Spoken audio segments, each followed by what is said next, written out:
record on this computer. Okay, very good. And we got some people in here as well, which is great.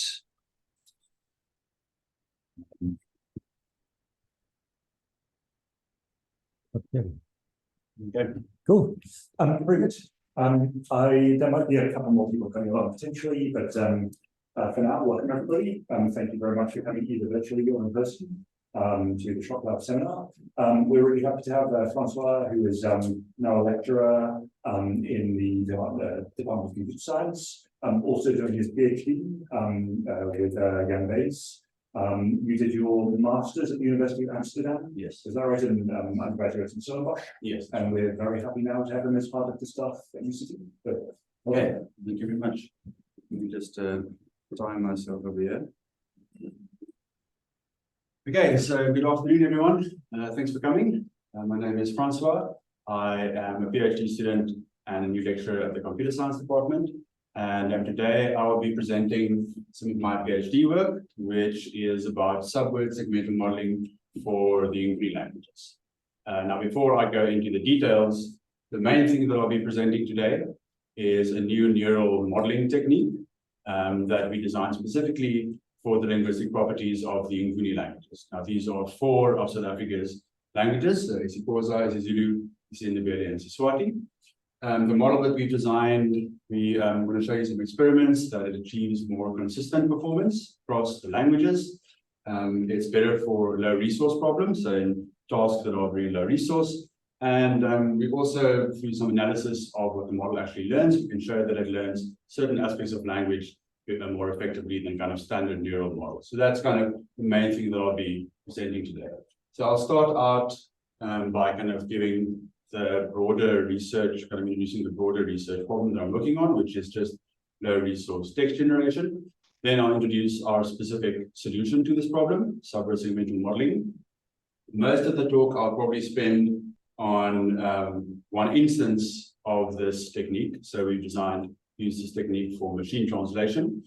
So there, we've implemented it, done some experiments. I'll probably spend a lot of time kind of going into the details with that. And then if there's time, I might show you an example of another model where we've implemented this. And then at the end, I'll just kind of put what we've done in the broader NLP research landscape. Okay, so the problem of low resource text generation is what we started out working on specifically for the Nguni languages. Now, with text generation, there really has been a lot of progress. When I started my PhD already, but by now it's even more so. So we now have translation models and chatbots that are very effective for a lot of use cases and for a lot of languages. And this is all thanks to deep learning and huge amounts of data, which means that it's not directly transferable to all languages in the world. Okay, so some of the main limitations of these techniques at the moment is, of course, that they're very demanding of data. So you need huge data sets to train them effectively. That is not possible for low resource languages. And something else that people actually don't discuss very often is the fact that these models were designed initially to suit the linguistic typology, so the specific properties of high resource languages like English. And this is okay, for example, if you have a lot of data in German and English, then you can train the same model on both languages or a lot of languages. But for low resource languages, you're basically equipping the model with biases that are not suitable for all languages. This is a problem in low resource scenarios where you really want to kind of prepare your model for the languages that it's going to be learning on. Okay, so these are kind of 2 of the limitations that we want to address when we work on low resource text generation. So if we look at what's happening in NLP at the moment, there's a lot of research on low resource languages. And I basically go through a few categories into which you can kind of place these directions of research. So because data is still a big problem, a lot of the work is actually just on developing data sets. So some of it for training, some of it for evaluation. So for example, the people at Masakane have made a lot of progress on this. We now have evaluation data sets for languages across Africa, and this is very useful. And because kind of for some languages, the data scenario is so, the data kind of state at the moment is so bad, this really should still be a priority. Then on the modeling side, multilingual models have kind of taken over. So if you have usually a multilingual model, maybe 100 languages or more, like MT5, the language model, then you get positive transfer from the high resource languages to the low resource languages. Okay, and this is very effective. And then you also get data augmentation techniques. So basically, where you try to get the most out of your data, either by, for example, training and then generating synthetic data, training on that again. This has also been successful. But what we are trying to do is something that we call linguistically informed neural model. Okay, so that's where you design models with the specific properties of languages in mind. And at the moment, we're doing this kind of orthogonally to the first three directions of research, but you can combine it with those directions of research as well. Okay, so what do I mean by linguistically informed modeling? So an example of this is a paper that came out last year. I think it won a Best Paper Award at one of the NLP conferences. And the authors presented a model called KenyaBird. It's a masked language model, a version of a bird-like model designed specifically for Kenya, Rwanda, which is a language spoken in Rwanda. And what they do is, at the later levels in the model, they basically have the standard masked language modeling optimization, but then earlier on in the layers, they have a morphological analyzer, which actually is trained on in a supervised manner on data labeled linguistically. And if you then kind of insert this at some stage, and you're adding linguistic information to the model. And in this case, this is linguistic information that is specifically relevant to Kenya, Rwanda as a language. So that's the idea with linguistically informed neural modeling. And we're going to do something similar, but without labeled data. We still just want to train on raw data, but we want to basically equip our models with a bias suited for the Nguni languages. So the Nguni languages are challenging from a text generation perspective for two reasons. Firstly, they are low resource, of course. So this is more true for isiNdebele and Siswati than it is for isiXhosa and isiZulu. So these two languages do at least have some data sets available now, and even some large data sets, for example, for machine translation. But compared to, I mean, most high resource languages, all these languages are still kind of don't have enough data available. So that's the one problem, the low resource. And the other problem is that they are morphologically complex, okay? And this is quite, it's not unique to them, but it's shared across all four of these languages. And what that means, so another word for that is agglutinative, that they have extremely long words that are formed by stringing together subwords. And it's these subwords that are called morphemes that are the true kind of units of meaning in these languages. So, for example, in isiZulu, you can have a single word, diapila, which would correspond to three separate words in English. And it's really these subwords that kind of carry the meaning. So how you actually model the subword structure of these languages is very important. And how you do something like subword segmentation, so where you decide to split these words into subwords, that is incredibly important if you're modeling the Nguni languages. And this is exacerbated by the low resource problem, because if you have a small training set, then you're guaranteed to have in your test set, a held out set, a lot of words that you haven't seen before. So new combinations of morphemes. Okay, so these problems kind of combine to make it an especially difficult task. So our question is basically, can we equip neural architecture with some kind of inductive bias that would exploit and basically model this complex subword structure?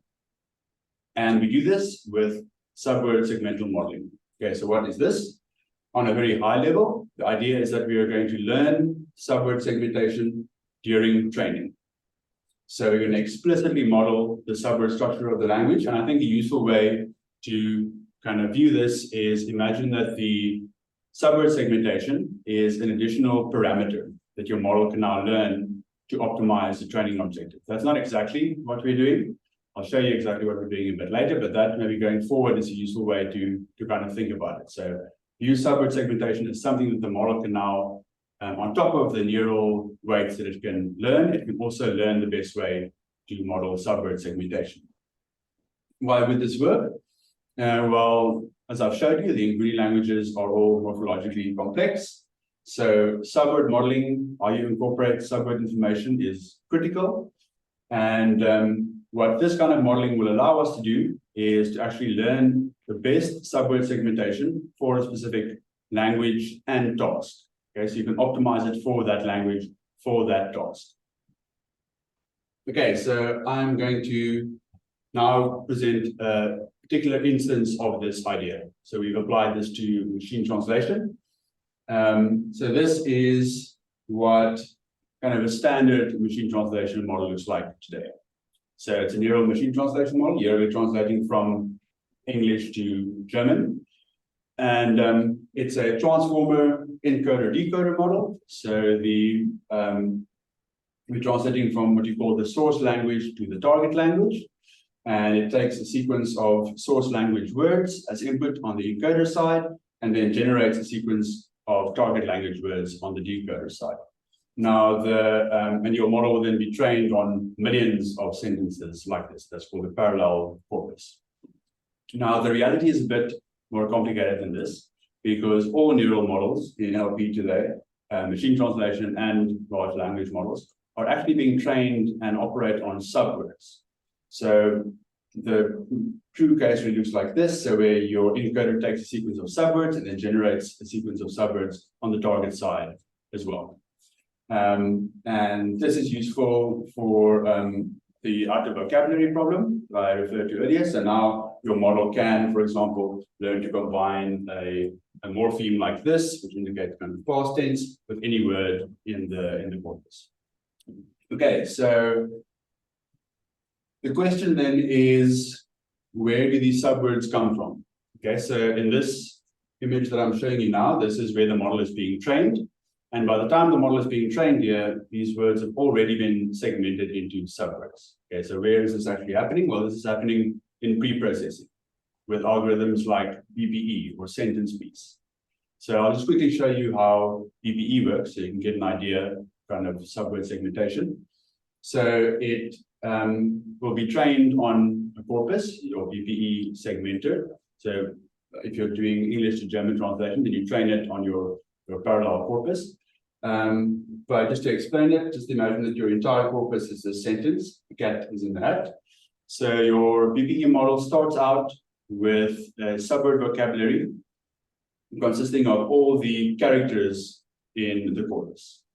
And then it'll iteratively add the most frequently co-occurring subwords. So right now it's going to see, okay, the most frequently co-occurring subwords at the moment is A and T. So it adds that to the subword vocabulary.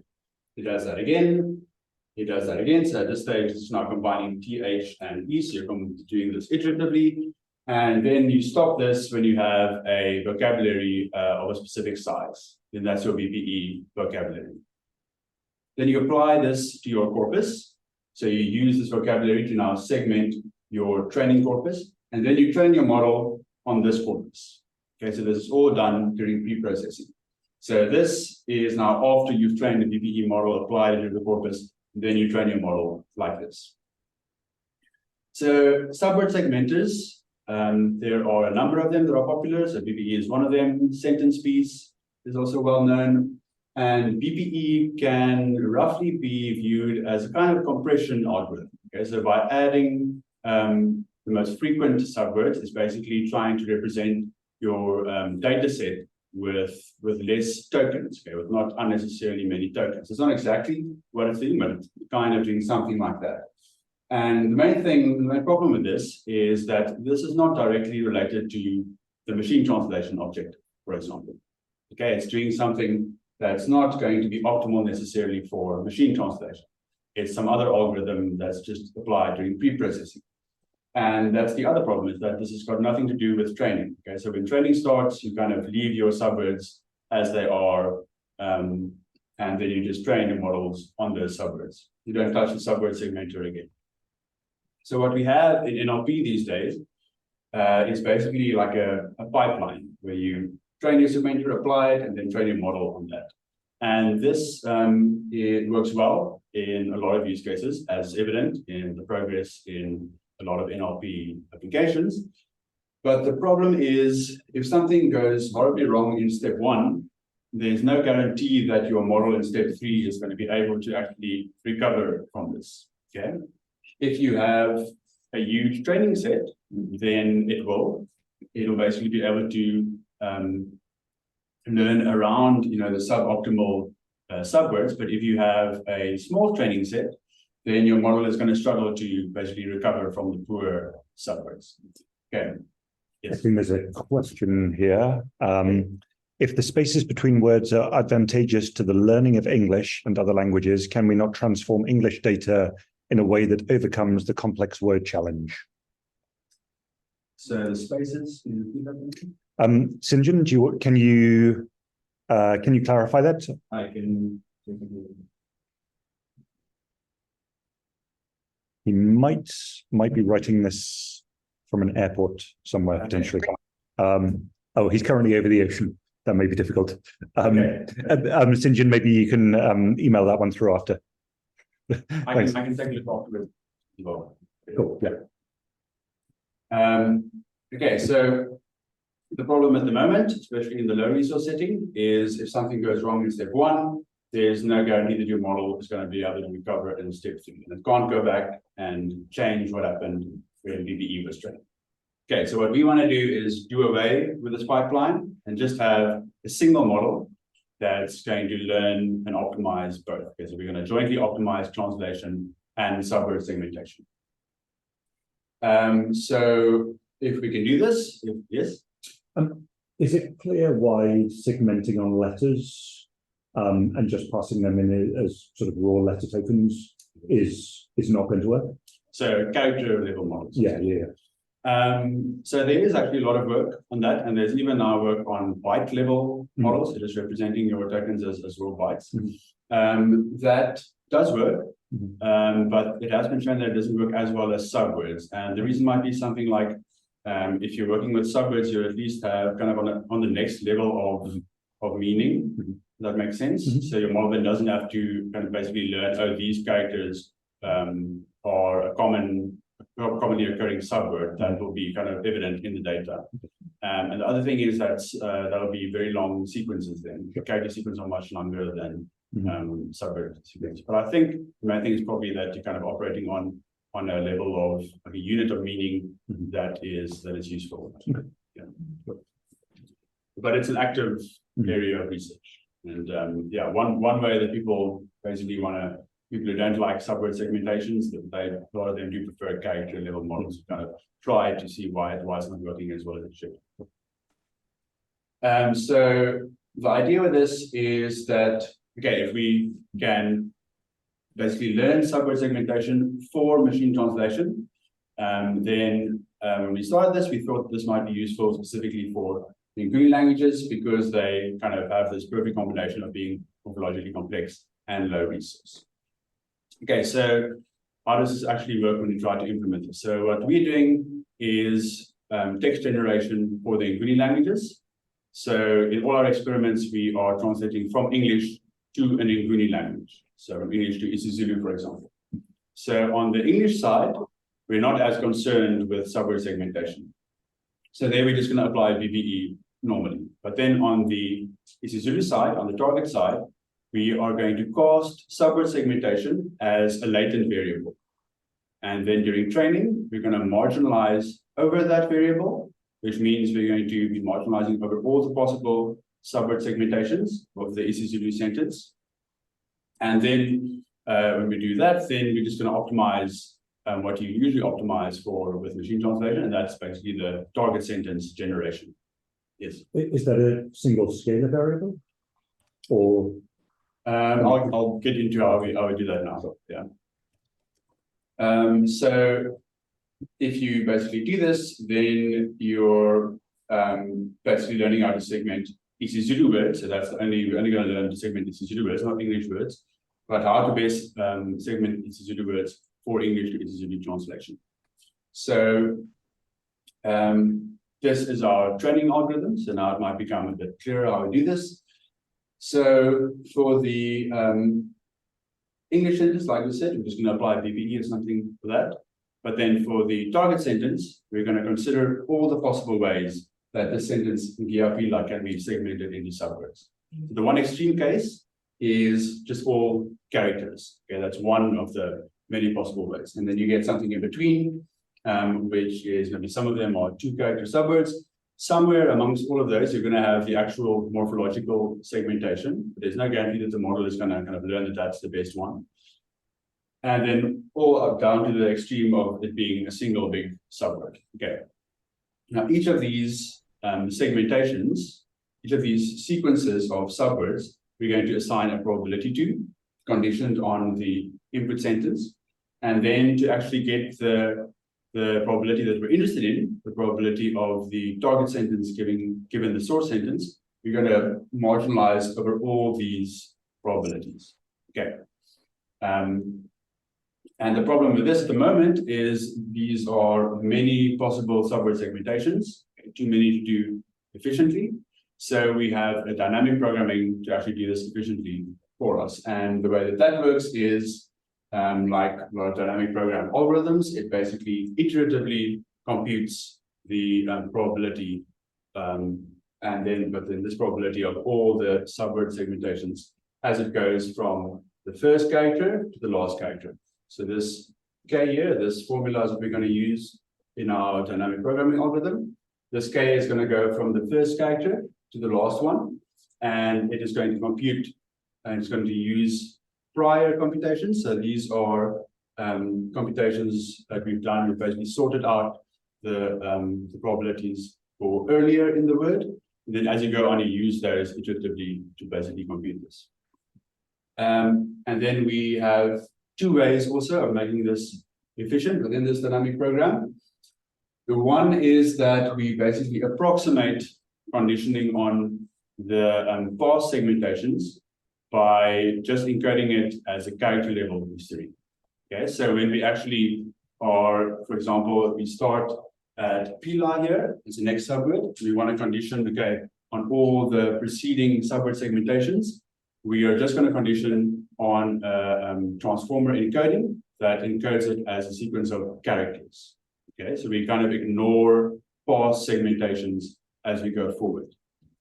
And something else we do is basically limit the maximum length in characters of your subwords. So we have, I think we've experimented with different values for that, ended up with a value of 5 characters as your maximum subword. Okay, so you can't have a subword longer than 5 characters. Obviously, you're losing a lot of valid, for example, names and some morphemes even as well. But that's kind of a trade-off that you have to decide. And if you do this, then when you actually have your neural model, it would look like this.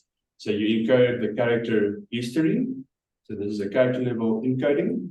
And then you predict all the possible subsequent subwords up to your maximum character length. Remember, this is during training now. So we have, you know, the ground truth here. We know that after Nguni, there are 5 possible subwords that could follow. And it is basically Y or Ya or Yup up to 5 characters. Okay. And this then introduces another challenge. So if you actually want to model this, then you can't use a subword vocabulary, because it's going to be a subword vocabulary that's huge, because it's basically all the like character n-grams of length 5 in your training corpus.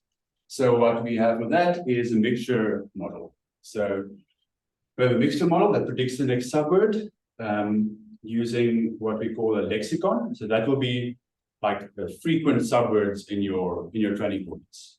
So these are subwords that you often want to be able to predict. So we have that in lexicon. Then we also have a character level model, which predicts the next subword 1 character at a time. And in theory, that could predict any subword. So that can handle any subword. For example, if there's a name in your test corpus that you haven't seen before, and then it won't be in your lexicon, but then your character level model will actually be able to predict that. And we have these mixture coefficients over here that are actually parameterized by a single neural layer as well. So your model will be able to learn okay, when should I expect to be able to use the lexicon? Or when should I fall back on the character model? You can learn that and basically implement that through this mixture model, and when to weight the character model, when to weight the lexicon model. So that's just basically how we compute the mixture model. And again, we are conditioning on the character level history of the target sentence. So we're ignoring previous segmentations. Now, if we do that, we basically use that mixture model and compute all the subsequent subwords at each character, then we end up computing this with our dynamic programming model. Okay, so at the start, your model will basically have no knowledge about which subword segmentations are better than others. So it'll weight all of them equally. But then the idea is that if your model then actually trains, it will basically start weighting some subword segmentations higher than others. Okay? And we can, for example, extract the maximizing subword segmentation using a Viterbi algorithm within this dynamic program. And then we can see, okay, this is the subword segmentation, for example, that ends up weighting the greatest. Then there's one last thing we still have to implement before we can use this, and that is a decoding algorithm. So decoding is when, after you've trained your model, then you want to use it now to generate translations. Now, the way it works with like a BPE-based model is with beam search. So that is a search algorithm that operates over your subword vocabulary. So it'll look at, okay, what is the top 5 next subwords according to this probability distribution, and then generate those one subword at a time. But we can't do this with our model because we've got this mixture model. Okay, so which distribution do you want to sample from? How would you even sample subwords necessarily from a character level model? So I'm not going to go into too much detail how we did this. This turned out to be a big problem in itself, but we developed a decoding algorithm specifically for our model. And it's called dynamic decoding because it kind of retains part of the dynamic program that we use to train it. So firstly, it's incorporating information from both of the distributions, so the character level model and the lexicon model, but still generating one character at a time. So you'll see that it's adding one character at a time to the translation. And the way that it retains part of the dynamic program is that it can basically go back and compare, okay, what was actually the best way to segment these two characters. And then it can kind of resolve that and find the optimal segmentation according to the model that's now been trained during generating. So while it's generating, it's basically finding good segmentations for the output as well. Okay, so that is our training algorithm, our architecture, and our decoding algorithm. So that's basically the subword segmental machine translation model. So we've tested this on 6 translation directions. So from English to these 6 languages. So 3 of them are Nguni languages, and then we have Finnish as well, because that's also agglutinative, morphologically complex. So we want to see, okay, how does this do on morphologically complex languages, where we kind of expected that there's a lot of subwords to be segmented there. And then how about morphologically simpler languages like Setswana and Afrikaans that are morphologically simple in comparison to the Nguni languages. And this also allows us to compare across different levels of resourceness. So you'll see that, for example, isiXhosa actually has quite a large training set for translation, while Siswati is an extremely low resource language in this task. So just a note on evaluation. So we used automatic metrics, which are often used to basically evaluate machine translation models.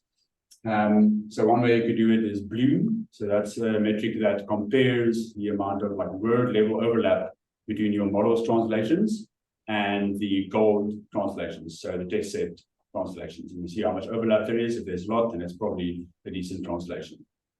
But we actually use something instead called CHRF, which does something similar, but on the character or subword level. And since our languages are morphologically complex, that is kind of a more suitable way to evaluate it, because on the word level, you're missing a lot of the nuance that's actually important for these languages.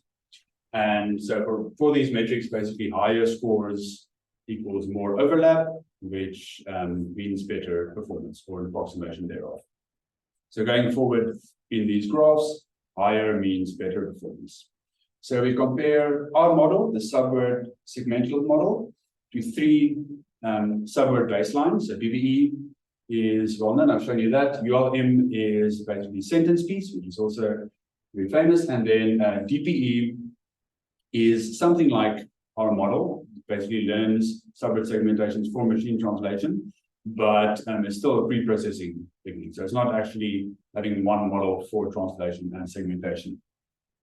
So these results are on the morphologically simpler languages. And we find here that our model doesn't really, or doesn't improve translation if you compare it to the best baseline. So there's not any benefit in using it for these languages. But for the morphologically complex languages, we found that our model is always the best performing model when we compare it to the other languages or the other methods. And although it is quite close for some of the languages, the big problem with these other segmenters is that they're inconsistent for morphologically complex languages. So for one language, it might be that DPE is the best. For another one, it might be that ULM is the best.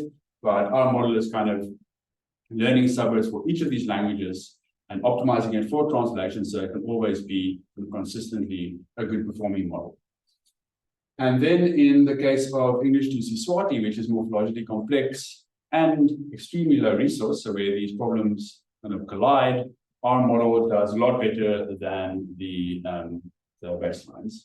And although this is at generally a lower level of competence to start off with, so it's not nearly as good as, for example, an English to isiXhosa translation model, it's still a notable improvement. Can you get back to the last graph, please? Yes.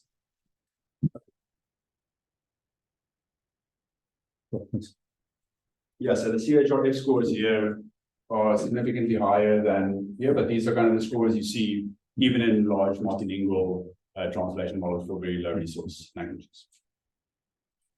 Okay, so besides translation, we also wanted to see, okay, what is our model actually learning? What are the subwords that it ends up learning in the process of learning translation?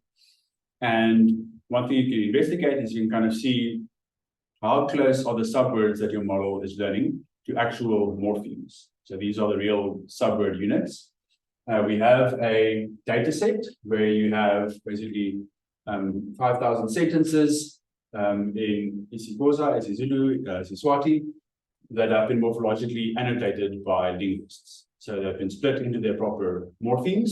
So we can run our model on that data set and see how close our subwords are. So for example, for this, this is the kind of gold standard, the annotated morphemes, and you can see, okay, how much overlap is there between our subwords compared to the other languages or the other subword segmenters. And we find that across all three Nguni languages at least, our model is learning subwords that approximate morphemes much better than the baselines, even without any supervision. So it's just in the process. Makes sense. I mean, these are the kind of units of meaning. So it's learning that because it has to learn translation.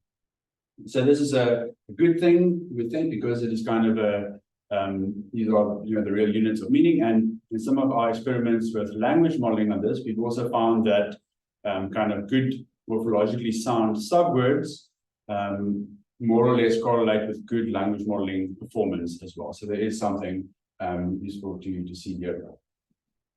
Then we also experimented with something called compositional generalization. So compositional generalization is a concept that's used generally in linguistics and in research about intelligence as well. And it's the idea that you can generalize to previously unseen combinations of known components. Okay, so you can use components that you've known, combine them in new ways.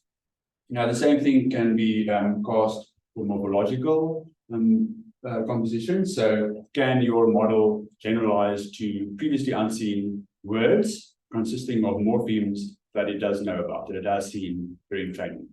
So we have developed an algorithm where you can actually construct a train and test split, so a training set and a test set, where you can control how much morphological compositional generalization is needed to go from the training set to the test set and still have good performance.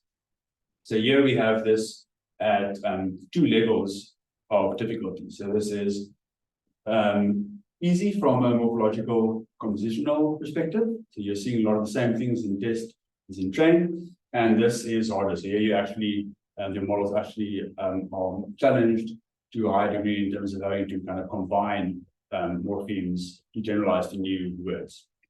So all these neural models basically drop in performance when you make it harder. So there's a showing that they're not necessarily learning true morphological composition, because humans would be able to generalize to a new word if you know what the morpheme is usually.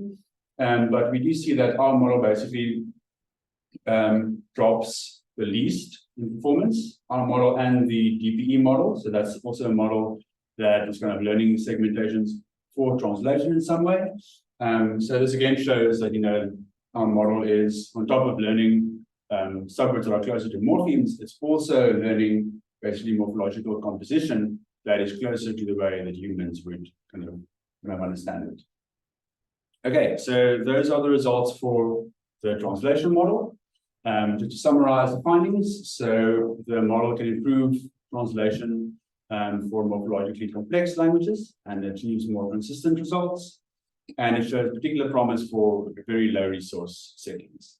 And then I've also showed you that it achieves some kind of morphological modeling, more so than kind of standard subword methods, without actually explicit annotated supervision. So just learning it because it has to learn the task. There are some limitations to the work at the moment. So a big one is that this dynamic program that we've introduced, although it is more efficient than the worst case, if you don't have it, it still ends up being less efficient, more computationally expensive than kind of a standard subword model. So that will depend on kind of some of your hyperparameters, but in our experiments, it ended up being like between 5 and 10 times longer for training, which is a big problem if you have a large data set. It's less of a problem if you're anyway working with quite small, low resource languages. But then also the decoding problem with the decoding algorithm that I've shown you is also takes a lot longer than kind of the standard beam search. So that's still something that we're kind of working on, so you can have more efficient like real-time translation as well. And something that we found, and this has also been shown in other papers where you kind of let models learn how to segment words themselves, is that they often kind of resort to a character level model. So that actually is not ideal always, but we haven't at this moment, with maybe some regularization or something, you can try to overcome that, but we haven't done that as yet. Okay, so I'll quickly show you. So yes, can we just ask?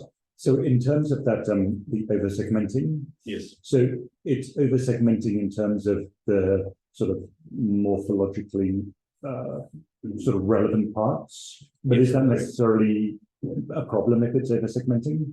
No, not necessarily.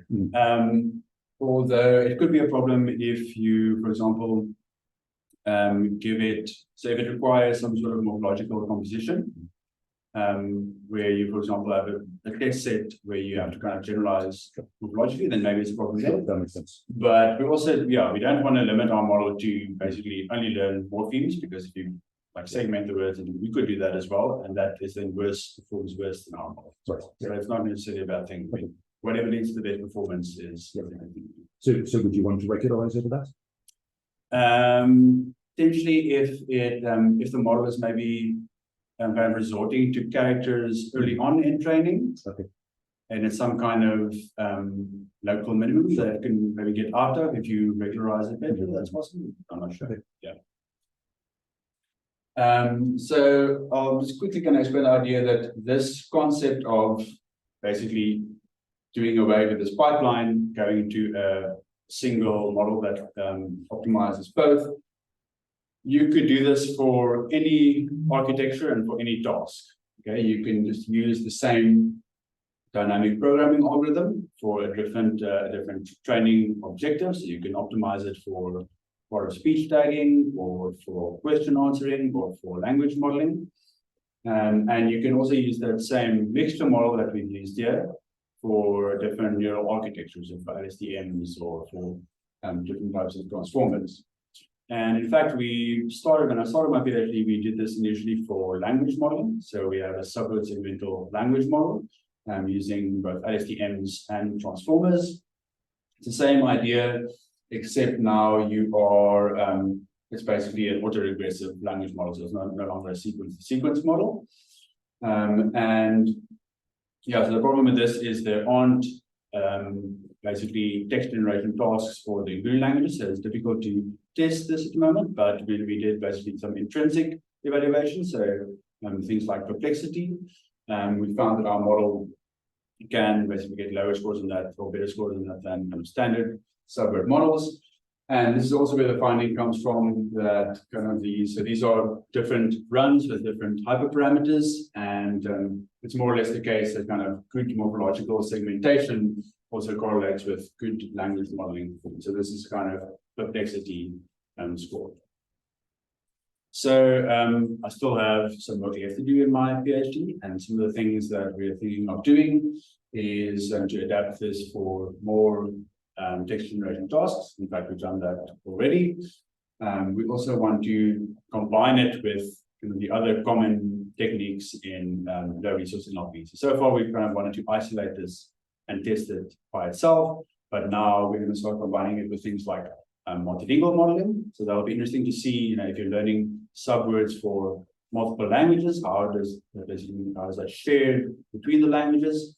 And something like cross-lingual transfer or fine-tuning, that could be interesting as well. So because then you're not just fine-tuning the neural weights, you're also fine-tuning the subword segmentation. So it could be that for a specific domain or for a new language, you can then start out with a pre-trained subword segmental model and fine-tune the subword segmental model that will then learn, okay, what's actually the best subword segmentation for this task.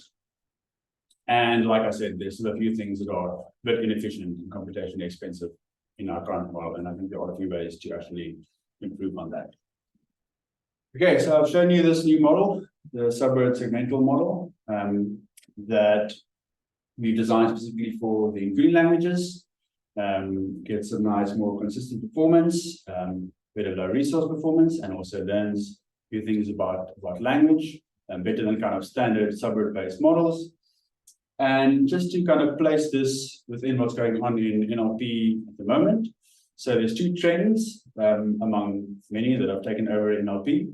One is this idea of learning everything end to end. Okay, so 20 years ago, when you built an NLP model, you would have like different components for the different parts of language. You would have something that injects information about part of speech at one stage, and then inject some more information in another stage, and then you train maybe your machine learning model.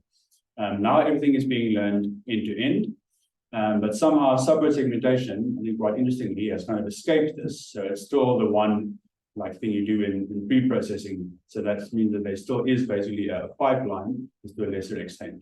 But I think our work has shown that subword segmentation can also be incorporated into this end-to-end pipeline. And it's actually useful to do so for some languages and some tasks.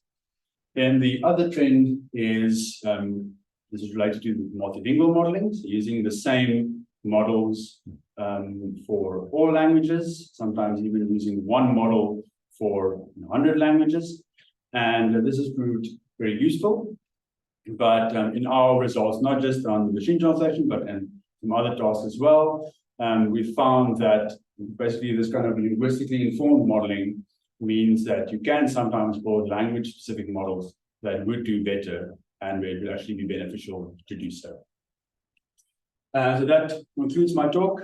So if you're interested in this work or NLP more generally, then you can visit our group's website, isiNdebele. We do work not just on low resource NLP, but also more broadly on text generation, linguistic structure discovery. My supervisor is Dr. Jan Bass. And if this work is interesting for you, you can also visit my website, where you'll find some of the publications that have come out of this work, including the machine translation work, the language modeling work, And we've also had a submission to a shared task a year or so ago, where we had a big multilingual translation model covering, I think, 9 South African languages. Yes, so that concludes my talk. Thank you very much for coming this afternoon.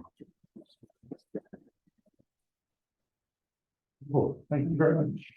Are there any questions? Yes. I'm interested in what you think the impact of vowel coalescence is. So, for example, it seems like for that segment that you've created, which I think, right? Yeah. The smallest letter you can decompose something is the letter, right? Yes, that's right. So, wasn't also that in your languages you get sentences that occur very frequently, where you could even decompose a bit further. So, for example, if you say like, I have a dog, you would say dinenja in Xhosa, and that is basically combining D with the morpheme na with inja. So it's like dina inja, and it gets kind of coalesced to dinenja. So the E is kind of standing in for an A and for an I on either side. So I'm wondering, have you looked at all? Have you heard anything about that or looked into that at all? Yeah, so that's where these languages aren't 100% agglutinative. So it's not just gluing together the same sometimes. So that is something that's I think challenging for like a pure subword segmentation model. It would, so in our case, the model would just have to learn that sometimes these morphemes are basically kind of fused together. I'm just thinking of like a pathological case. If you say that the maximum for a word is 5 letters, pathological case would be something like, if you want to say it has been used, you say isiXhosa, which is very far from what you would expect, because what that's actually composed of is isiXhosa, wa ile, which is very, very far from what you actually end up with, because of a whole lot of like palatalization chains and coalescence chains, and like basically the interaction of like 3 grammar roots at once, which made a sentence that was nothing like. That's the bane of people actually like studied in Xhosa. It's so far away from what you begin with. So it'd be interesting to see if that can be like probably would need more label training data. It'd be interesting to see if you could even apply further than that, and then feed that to the model, and then it can figure out what the best way to do with that data is. Yeah, so it would be very interesting to at least be able to evaluate that kind of systematically. That you have an evaluation set that is specifically kind of has these edge cases. In some of the papers, we have kind of investigated specific cases where the model fails, but there aren't really data sets like that, like linguistically annotated to that extent for these languages that I'm aware of. That would be very useful. But for our model, it would only be able to do that if there's enough training data that basically covers all those edge cases. Any other questions? So I have a question, which is, all of this is done on natural language. What happens if you're doing work with, say, programming languages? How does the tokenization and sort of embeddings work with programming languages in terms of splitting up commands and subcommands? It's I think it works exactly the same as natural language. That's to understand it. So for example, Copilot, I've seen like it's subword tokenizations in the same way that you can see ChatGPT's subword tokenizations. And sometimes that can be a problem. But so the way people usually use that is not on a sub command level, like they would have written maybe the method heading, and then they want the rest of the method to be completed. It can become a problem though if you like don't finish a command. For example, if you don't write 4, you just write F, and then the model maybe breaks a bit because it doesn't ever see F in isolation. But yeah, so to my knowledge, it's basically treated the same as natural language. But you would think that a lot of those commands occur so often that they just end up being tokens. So you mentioned earlier that there was sort of a big part of the time that, the reason why this took more time is that it takes a long time for it to sort of figure out what those specific subwords should be. So if you are sort of looking at this informed based mostly on what the subwords should be, would it also be possible to do this informed by phonological rules of the language? Because there are certain phonological rules of the language which wouldn't necessarily come up in the morphological structure. Yeah. For instance, there's certain consonants which wouldn't be allowed to be next to each other. Like I think in isiXhosa LP is not really seen other than in loan words. Yeah. So if you were to look through data for not only morphemes or subwords, which sort of come up often, but also look for certain sequences of characters which just don't come out at all or not allowed, yeah. and you can sort of conclude that those aren't phonologically allowed in the language, would that perhaps speed up the process of being able to recognize what subwords are? Yes, so that would now be adding like linguistic information directly or limiting But this is something that potentially could be, because it's not just sort of searching for specific morphemes, it's searching like through the thing to see. Because if you see sort of certain character things that aren't coming up at all, then that's something that wouldn't be added in sort of directly beforehand. So the model by itself will see, yes. okay, it's not occurring, so Yeah. it shouldn't be considered. I think, Yeah. well, your model will probably learn that during training. Like our model should probably learn that during training. If it's not seeing it in training, then it'll get a very low probability at this time. Okay.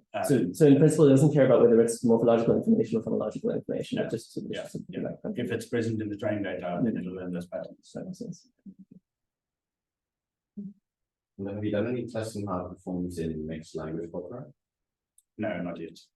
But like I said, we're starting on multilingual modeling now. There's like, so not only would you have like loan words and also oftentimes you will have just like full English sentences. Yeah, sure. It's very common. So like loan words often will be adapted to like the phonetic structure. But sometimes people will just give up and just insert the entire English word. Yeah. So like for example, like in Xhosa, you can't really end a word without a vowel in the end. There's like one or two words in the entire language, like from Swiss language, like Bukan, the monosyllable is like only one you can think of. Yeah. Like everything else will end in a vowel. But sometimes people will just like give up and just copy the entire word, which kind of would, I guess, then lead to a lot of edge cases in terms of decomposition. Yes. Yeah. So we've actually done some experiments where we check. So, like, for example, some entities in the English sentence, if you translate to isiXhosa, to be translated directly. Like if you have a name, you just copy that directly. While others have to be like some place names are copied directly, some have to be translated to their like isiXhosa word. And we basically cast that as an information retrieval problem. So when is it learning when to copy, when not to copy? And there were some interesting results in that. That's still like not published yet, but But besides that, code switching in itself, for anyone working like on South African language NLP, is a huge problem and a big challenge. So. Any other questions? One last question, kind of relates to my earlier question. I just realized again, when you get to like more familiar, like vernacular people are using, there will be instances where people leave out letters. It's very common. So like there's a title of a song called Aspelelanga, which is leaving out, I think there's meant to be an I between the S and the P, so it should be Asipelelanga. But it's just Aspelelanga. So have you looked at all into how that affects things? So then you're like missing tokens that basically speakers are just going to guess based on the context clues. And so like in this case, you can probably add that. And especially at the end of words as well. I can't think of an example now. Like if you have a nonsense. I think the main reason why this is an issue is because like even though there is a standardization of how the language is written, it's not like completely adapted by it. And this is like it's definitely less so in these languages than it is in maybe a language like English. So the corpus we're training on definitely are not all like standardized language. Like it's not all, for example, government domain data, something. It is a lot of like human written text. So some of that will be captured by the data. My answer is actually the same as previously. Like if it's in the data, then it will be picked up. It's a data problem. Like to get data. I mean, so subword models, so take the extreme case, if you only have like word level models, then that's going to fail on that case because it hasn't seen it from. Like the moment you start working with subwords, and at least you're modeling that to some extent, like the model can maybe learn, okay, well, if there's one character missing in this word, it's probably the word that I've seen a lot. And it, like, I mean, these data sets are quite noisy in that way. Yeah. So I think it will be able to manage that, to basically handle cases like that and from noise in the data. Is there any way or any utility in passing in multiple different tokenizations? Yeah.